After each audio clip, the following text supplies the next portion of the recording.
মিলেমিশে খাবো।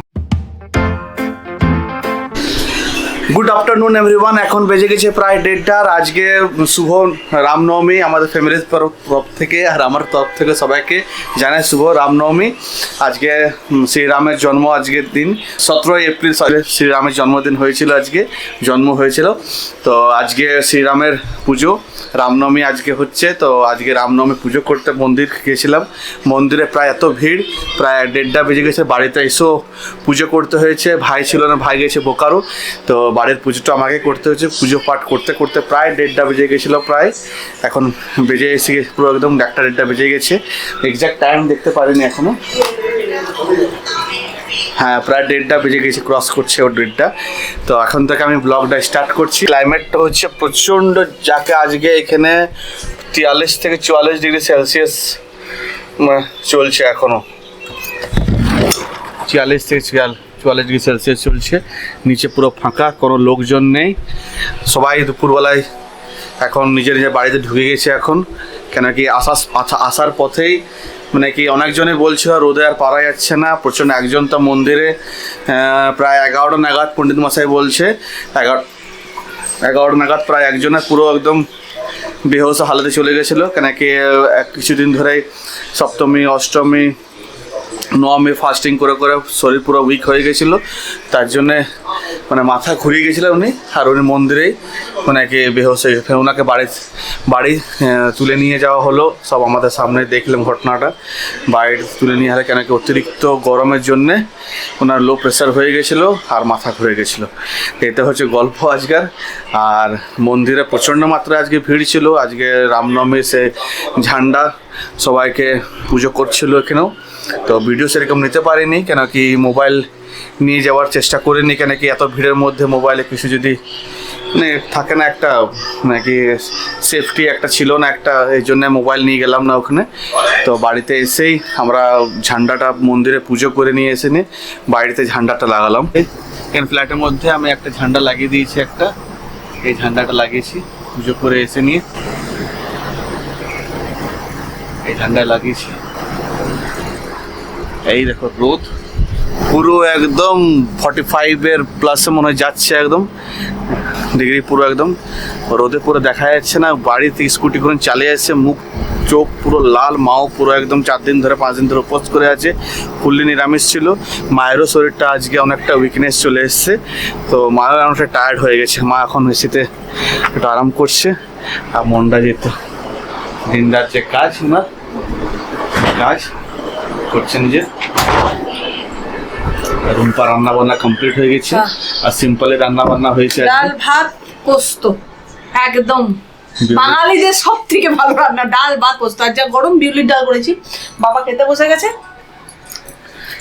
মা এখন শুয়ে আছে, প্রচন্ড টায়ার্ড হয়ে গেছে। কিছুদিন ধরে কন্টিনিউ উপোস চলছিল। রামনবমী চৈত্র মাসে যে পুজোটা হয় দুর্গা পুজো, সেটা পুজো করে একদম পুরো একদম টায়ার্ড হয়ে গেছে পুরো একদম। আর আমাদেরও কিছুক্ষণের মধ্যে আমরাও খাওয়া দাওয়া করে নেবো এবার। এখানে খাওয়া দাওয়া নাস্তা ফাস্তা সেরকম তো কিছু না, শরবত খেয়ে গেছি তখন থেকে আর লেগে গেছিলো খিদে। তো শরবত ফরবত খেয়ে নিয়েছি। এবারে 2-2 নাগাদ খেয়ে নেবো আবার। নাকি অতিরিক্ত গরম আছে, এখানে রেস্ট নেওয়া হয়নি। সকাল থেকে উঠে নিয়ে পুরো একদম পুজোর পুরো প্রিপারেশনে ছিলাম। দেখি কি রান্না বান্না কমপ্লিট হয়ে গেছে, খাওয়া দাওয়া কমপ্লিট হয়ে গেছে। বাবা খেতে বলে বসে গেছে, ইউব খাচ্ছে এখন। মন্ডাজ আমি আর বাকি আছে।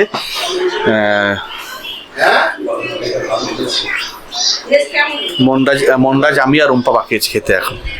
ডাকা মনে হয় ডাকছিল মনে হয়, জন্য আমি একটু সাইলেন্ট মোড হয়ে গেছে না। আস্তে আস্তে ইউব পড়ে যাবে। এখানে আমাদের একটা কাজ হয়েছে আজকে উপরে। কি কাজ কিসের জানি না, তো মানে হয়েছে বাবা। Good evening friends. তো এখন বাজছে প্রায় 6:30 পৌনে 7টার কাছাকাছি। তো একটা আমাদের এখানে মেগা লেগেছে। তো আমি আর আমি যাচ্ছি আমার ওই বান্ধবীর সঙ্গে। আর ইউব আর বাসু আমাকে ছাড়তে যাচ্ছে। ইউবকে এক চক্কর ঘুরিয়ে নিয়ে চলে আসবে, আর আমি ওর সঙ্গে ঘুরবো মেলাটা, দেন বাড়ি আসবো। তো আমি আমার বান্ধবী আর বান্ধবীর ছেলে তিনজনে মিলে মেলা পৌঁছে গেছি। খুব ছোটো মতো মেলা, এমন কিছু বড় না, কিন্তু মেলা যেহেতু সেহেতু আর লোক ছাড়তে পারলাম না, কারণ মেলা ঘুরতে আমার খুবই ভালো লাগে। তো এখানে একটা এরকম জাম্পিং একটা বসেছিল, তারপরে অনেক ফুচকা টুচকা খাবার দাবার ঠিক মোটামুটি সব কিছুই বসেছিল, মোমো, দেন অনেক কিছু বসেছিল। দেন আমি ওখান থেকে ফুচকা আর একটা আইসক্রিম খেয়ে আমরা বেরিয়ে চলে এলাম ওই জায়গাটা থেকে। দেন আমরা বাইরে চলে এলাম, বাইরে এসে কাপ ঠাপ এগুলো সব বসেছে। তো আমার বান্ধবী একটা পাখা নিল, আমি বললাম যে আমি নেবো না, আমাকে বারবার জিজ্ঞেস করছি তুমি নেবে, না। দেন এখানে অনেক মানে কাপের কালেকশন বসেছিল, বাট আমি দেখলাম যে না, নিয়ে আসবো না, কারণ কি কিছুদিন আগে না আমি একটু কাপ কিনেছিলাম, অনেকগুলোই কিনেছিলাম। তো আমি দেখলাম না, দরকার নেই। আর এই ছোটো ছোটো নুনের ডিব্বাগুলো বেশ ভালো লাগছিলো, কিন্তু ছোটো ছিল, আমি একটু বড় বড় চাইছিলাম ব্যাপারটা, তাহলে কি মানে একটু নুন বা অন্য কিছু রাখতে পেতাম। তারপরে আমরা মানে বাড়ির দিকে রওনা দিচ্ছি। গোটা রাস্তা ভরেই মেলা বসেছে, কারণ কি ওরা রাস্তার পুরোপুরি দিয়ে মেলাটা বসেছে। এটা একটা ওই বাসন্তী পুজোর জন্য হয়তো মেলাটা, এমনি প্রত্যেক বছরই এটা বসে। আমি কোনো বছর যাইনি বসো, এই বছরই প্রথম গেছি। তো বেশ ভালোই লাগলো, ছোটো ছোটো জিনিসপত্র। আর আমরা একটা ওই ইউবের জন্য একটা অটো, আর মন্ডারের জন্য ওই একটা বেলুনের মতো ওঠে না সাবান জল দিয়ে, সেটা কিনেছি। কোল্ড ড্রিঙ্কস কার জন্য নিলে ইউ? এটা হ্যাঁ, এটা কার? এটা ঠাকুমার জন্য নিলাম। আচ্ছা, দাদার জন্য। আচ্ছা, আর ওটা ছোটটা এটা আমার জন্য নিলাম। তোমার জন্য নিলে? ও, মিলিমিটে খাবে। মিলেমিশে খাবো, চলো চলো ঢুকো। রাডারটা সেট হয়ে যাবে। হ্যাঁ হ্যাঁ আমারটা নিতে উঠবে। আচ্ছা আচ্ছা আচ্ছা, নিয়ে একটু ছোট আছে না? হ্যাঁ হ্যাঁ হ্যাঁ, পাতলা আছে। আচ্ছা আচ্ছা আচ্ছা ওইটাকে এটা হয়ে তোমারটা খেয়ে ফেললে আচ্ছা, আচ্ছা। ওটা কিরকম খাবে? আচ্ছা। আমি এখনই তো আমি বাড়ি ফিরে চলে এলাম, রুম্পাকে ড্রপ করে চলে এসেছি। আর রাস্তার আস্তে আস্তে মন্ডাজের জন্য আর ইউব আজকে নিয়ে চলে এসেছে কোল্ড ড্রিঙ্কস। আর কোল্ড ড্রিঙ্কস এখন দু ভাই এনজয় করবে এখন। আমার জন্য কোনটা? এটা হ্যাঁ, একটা আমার ঠাম্মার জন্য এনেছিলাম, আমি একটা আচ্ছা। আর রুম্পা এখন যে বান্ধবীর সঙ্গে ওখানে একটু মেলাতে ঘুরছে, কিছুক্ষণ টাইম স্পেন্ড করে আবার কল যদি করে আমাকে যেতে হতে পারে আবার। আর যদি না করে সামনে আছে জিএফসি থেকে সামনে আমাদের আছে, নিজে চলে আসতে পারে। তো এখন বেজে গেছে প্রায় 8:30 বেজে গেছে। আর রূপা এখন জাস্ট আমাকে ফোন করলো কি ওর তো মেলা ঘুরে কমপ্লিট হয়ে গেছে। তো ওর বান্ধবীর বাড়িতে আমি যাচ্ছি এখন, ওকে নিয়ে আসতে এখন। আর বাড়িতে কিছু ডিনারের জন্য বলছিল কি তড়কা ফড়কা খাবে, বাট ডিনারটাও তড়কা ফড়কাও যদি পাই তো কিছু নিয়ে আসবো। বাড়ি ফিরে গেলাম, মেলাতে শুধু আমি দুটো জিনিসই কিনেছি, মন্ডাসদের বেশি কিছু কিনিনি, কারণ খুব একটা কিছু তো ছিল না বা কেনার মতো জিনিসপত্র। কারণ ভেবেছিলাম কাপ টাপ কিনবো, কিন্তু নিয়ে আসতে পারবো না, কারণ কতটা নিয়েও আসার তো দরকার আছে, কারণ কতটা হেঁটে আসবো। তারপরে বাসু আমাকে এখান থেকে নেবে, আমাদের এই গলিটা থেকে। তো ওই জন্য শুধু মন্ডাজের জন্য এইটা কিনেছি, এই যে খেলছে। আর ইউব তোমার গাড়িটা একবার দেখাবে? হ্যাঁ, কোথায় তোমার গাড়িটা? এইটা আমাকে দে। কোথায়? এই দেখো ইউবের একটা গাড়ি, কেমন হয়েছে বলো তো?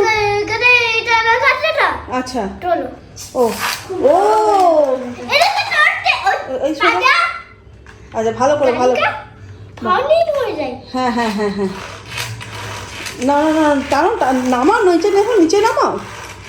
মামা এলো। কত নামাও, ছেড়ে দাও ছেড়ে দাও ছেড়ে দাও। ভেঙে যাবে। ওই তো ইউবের গাড়ি চললো, দেখবে দেখবে মাথা যেন না লেগে যায়। এই তো এই গেল। তার মধ্যে রোজি এই দিয়ে তো ঢুকে নেবে আর কাই করবে। ও রোজি, তো এদের দু ভাইকে একসঙ্গে দেখতে গেলে রোজি ভাবে যে এরা দুজন সবসময় ঝগড়া করছে কিংবা মারামারি করছে, ওই জন্য রোজি আগের থেকে মানে সব ইয়ে করে দেয় যে এই তো ঝগড়া করবি না। ভালোই উঠছে, বল পুচকু। এটা আরো কি করে বানাবো? আরো করে বানাবো না, মানে রিং, মানে শেষ হয়ে গেলে সেটা পরে দেখছি কি করে বানানো যায়। তো ঠিক করে ধর, ওখানটা ওটা বেঁকে যাচ্ছে তো ওইখানটা। হুম। এই যে ইউবের গাড়ি চলছে এদিকে। যাই হোক, দুজনের খেলনা পছন্দ হয়েছে। আর আমি হ্যাঁ হ্যাঁ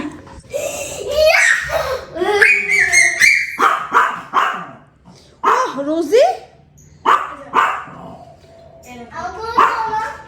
আচ্ছা আচ্ছা, দিচ্ছে দাদা ফোলাপ তুমি খেলো, তুমি ফোলাতে পারবে না, দেখবে চোখের সামনে যেন না পড়ে যায়। মনটা চোখের সামনে দিস না জানো। ও দাদা খোলা আছে, তুমি খেল খেল খেল খেল, এই তো। আর এখান থেকে ফুরফুর করে আজকে বেশ হাওয়াটা দিচ্ছে, বেশ ভালো হাওয়া দিচ্ছে আজকে, বেশ ভালো লাগছে। খেল তোরা খেল, ফ্যানটা চালিয়ে দি। তো এখন বেজে গেছে 10:30 আর খাওয়া দাওয়া কমপ্লিট হয়ে গেছে। কালকে যেহেতু সকালে মন্ডাজের স্কুল আছে তাই একটু তাড়াতাড়ি করে খেয়ে নিয়েছি। আর ইউবের স্কুলটা একটু কিছুদিন পর মানে স্টার্ট হয়ে গেছে। তো আমি যেহেতু ওই ওষুধটা দিচ্ছি সেহেতু বলেছিল 2 মাস পর থেকে স্কুলটা পাঠাতে, মানে ওষুধটা দেওয়ার 2 মাস পর, মানে দিতে 2 মাস হয়ে যাবে, দেন তারপরে স্কুল পাঠাবে। তখন 2 মাস হয়নি প্রপারলি, কারণ কি আগের মাসেই ওই 10 তারিখ থেকে স্টার্ট হয়েছে, এখন 1 মাস হয়েছে পুরোপুরি, 1-1.5 মাস হয়েছে। তো আমি তাও একবার কনসাল্ট করলাম বালাজির সঙ্গে, যে ডাক্তার ইউবের যে ডাক্তার, ইভেন মনরাজেরও সেম ডক্টর। তো খুব ফুরফুর করে হাওয়া দিচ্ছে জানলার থেকে, জানলার কাছে দাঁড়িয়ে আছে। তো যাই হোক, তো তখন বললো যে হ্যাঁ अगर कोई दिक्कत नहीं है, मतलब आपका वो खांसी वगैरह कुछ नहीं हो रहा है, बाहर लेकर जाइए अगर नहीं हो रहा है তো ঠিক আছে। তো এখন একটু বিকালে ঘুরতেও যাচ্ছে। তারপর আজকে যেমন মেলাটাতে গেছিলাম, তো ওখানেও একটু গেছিলো, মানে যখন আমাকে ছেড়ে দিল ফার্স্টে, দেন ও একটু পেছন দিক দিয়ে মেলাটাতে এলো। তো ঠিকই আছে, এখনও কিছু অসুবিধা হয়নি। তো হালকা হালকা একটু কাশি হচ্ছে, তো বলছে একটু দেখে নেবে, যদি এগুলো না হয় তাহলে আবার ধরো ওষুধের ডোজটা তখন করতে হবে, বাড়াতে হবে বা কিছু, মানে ডোজ বাড়াতে হবে না, 3 মাস বলেছে, সেটা আবার 1 মাস হয়তো আর ঠেকবে। এইরকম যদি হয়ে যায় তো বলছে একটু নিজেকে সাবধানে চলবে, তাতে তোমার কি হবে, সুবিধা হবে। তো ওই জন্য ইউবের স্কুলে ভর্তি হতে সবই হয়ে গেছে, জাস্ট স্কুলটা পাঠাইনি। তো ভাবছি একবার পাঠিয়ে দেখবো। তো ম্যাডামরা বললো ঠিক আছে, এরকম যখন অসুবিধা আছে তো কোনো অসুবিধা নেই, আমি সব কিছুই পাঠিয়ে দেবো, হোয়াটসঅ্যাপে পাঠিয়ে দিচ্ছে। মোটামুটি ঘরে যা পাচ্ছে পড়তে হতে চাইছে না বাড়িতে একদমই। তো দেখি 2-1 দিনের মধ্যে ভাবছি পরের সপ্তাহে একটু স্কুল পাঠাবার চেষ্টা করবো, ইচ্ছা আছে, যদি মানে ট্রাই করার জন্য। তো যাই হোক, তো এটাই হয়েছে। তো কালকে যেহেতু মন্ডাজের স্কুল, তাড়াতাড়ি করে খাওয়া দাওয়া সব কিছু কমপ্লিট হয়ে গেছে। এখন করছি ব্লগটা এন্ড। ব্লগের মধ্যে কিছু যদি ভালো লেগে থাকে তো please do like share subscribe. খুব ভালো থাকো, খুব পজিটিভ থাকো। এখনকার মতো টাটা পাবে, দেখা হচ্ছে নিউ ব্লগ নিয়ে তোমাদের সঙ্গে।